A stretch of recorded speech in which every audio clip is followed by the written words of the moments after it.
Hi everyone, it's Darren from Go-To Imaging. I'm going to share a quick case history with you, and I'm going to call this one, Don't Make the Same Mistake. Have a little look at this. This was a patient that come into my clinic and was suffering with lower back pain, hadn't improved, they'd been to see various people, so I sent them for an MRI scan. Now, there are certain patients out there that when they have their MRI, they'll very much go straight to their own computer with their CD, and before they come in to see myself, they'll have a quick look at it themselves, thinking that they'll be able to unravel the sort of complexities of, you know, how to read an MRI scan.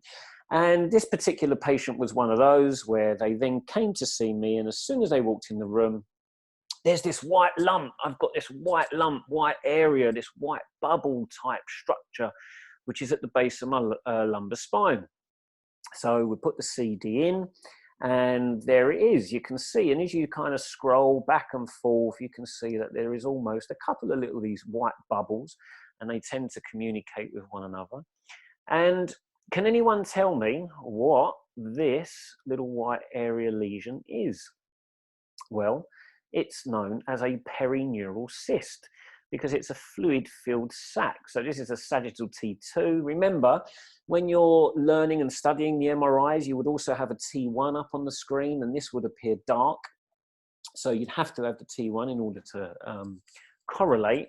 But I can tell you that this is a perineural cyst. Now, when you get your reports back from the radiologist, this would be known as a Tarloff cyst. Because it's in the sacrum area, they tend to get called as a Tarloff cyst. But ultimately, it's a perineural cyst. But this patient made a big mistake because one, they shouldn't really be looking at their own scans because they don't really understand it.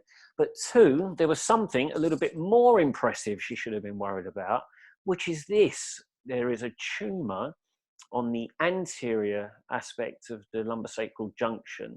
And as I scroll through and we go far lateral, you can see it extends all the way from the left, all the way to the right. And that's an impressive tumor. But like the patient, there are many therapists, many doctors, many radiologists who equally can do the same. And when you see something so bright like that Tarloff cyst, unfortunately, a lot of us tend to home in. They go straight for it. And I thought I'd sort of bring it to the forefront today.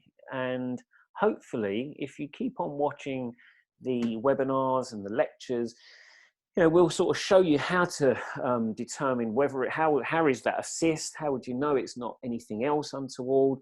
And yeah, it's just so interesting, and it kind of increases your awareness, but again, it enables you to then sort of help that patient sort of journey that little bit better in terms of then, right, we've got this lump, this sort of mass tumor, we're now going to have to send you on for X, Y, and Z. So I thought I'd share that with you. Many thanks. Cheers, guys.